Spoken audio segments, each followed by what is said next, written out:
Hi folks, I'm Doug at Dizzy Lizzie's, and this is a 110 volt 240 volt generator that come in and a customer says it stopped running. Now some of you might think you know what the problem is, and the customer thought, oh, it's just the spark plug that's the problem.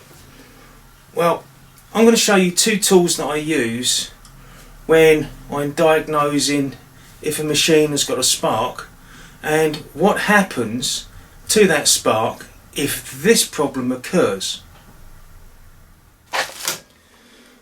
Now the customer is saying it doesn't run, so let's just try and start it and see what happens. Okay, choke on, fuel on, ignition on, and let's give it a pull.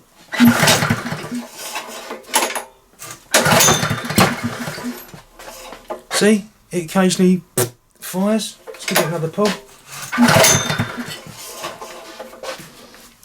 And then it won't run. So, okay, let's use tool number one. Tool number one is this spark checker I purchased, and what it does, it's got low, okay, high. So if there's not much spark or it's a reduced spark, it won't light. Okay, says it produces good enough. High if it's causing too much stress. So no, let's put it on there. Simple, just push it forward, clip it over, and that turns it on. So again, let's try and start it. Oh well, I've got a good spark. But how long is the actual spark running for? This is where tool number two comes in. Now everyone's familiar with these. It's tool number two. It's a spark plug checker. Put that into the cap, that onto the plug, and it'll go and light up if there's a spark coming through. So let's put it on the machine. Put that on the cap, click that down, put it into the spark plug cap, and now let's zoom in on this after I've turned the lights off. Now keep your eye on that bit, that's where it sparks. See how many times it sparks.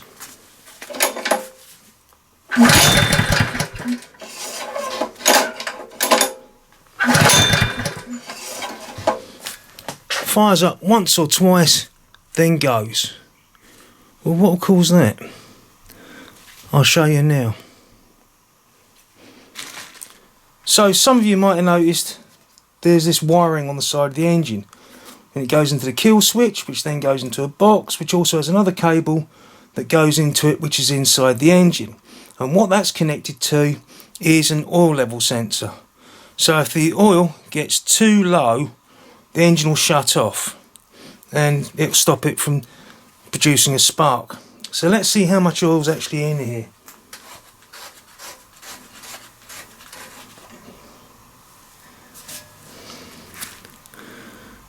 Can you see that?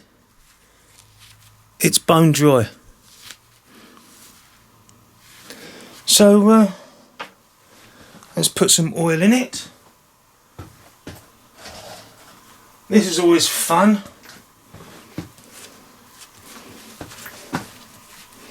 Because the angle, so sometimes I tip it up and pour it in that way. Sometimes with a little funnel, and other times just glugging it like this. These engines only take 500ml, so I doubt that I'm going to need that amount. Oh, I'm making a right old mess here. But really, if the engine's tipped over like that, the engine oil level will be up to this point here, because when you check the oil level, you don't put the whole dipstick in, you just put it against the top and down. And you can see already, you see that? They're showing oil in it. So let's put the dipstick back in. It's probably been cross-threaded in the past, so it's been a bit of a pain. Right, there we go. Excuse me. Well, excuse me.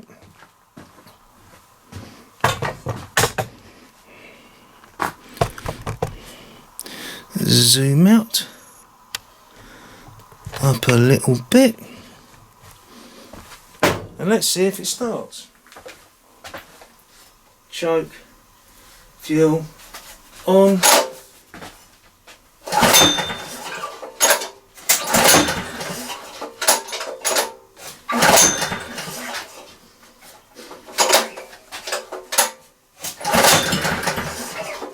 Just taking the choke off.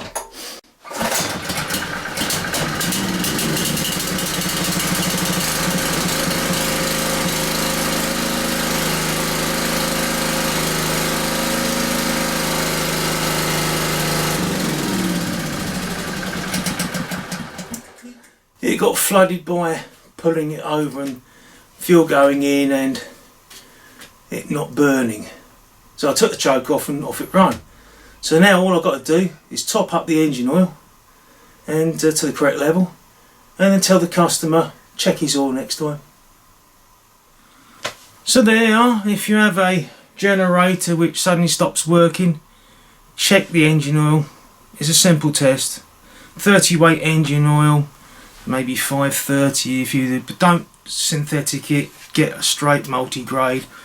And make sure it's for air cooled, not water cooled, because otherwise the oil will get sucked up past the piston and then you'll just smoke everything out, like a customer did when he put his motorcycle engine oil in there.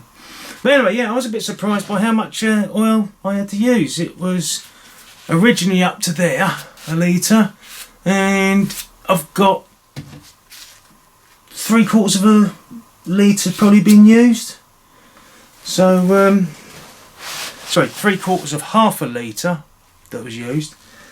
So no wonder it shut off, because it means there's probably about 100 ml in there, less than that in the bottom. But anyway, if you have trouble with a generator, I hope that helps you sort it out. And if it was helpful, hit the like button. If you found it really helpful, please hit the subscribe. It's much appreciated. Take care, folks, and see you next video. Bye.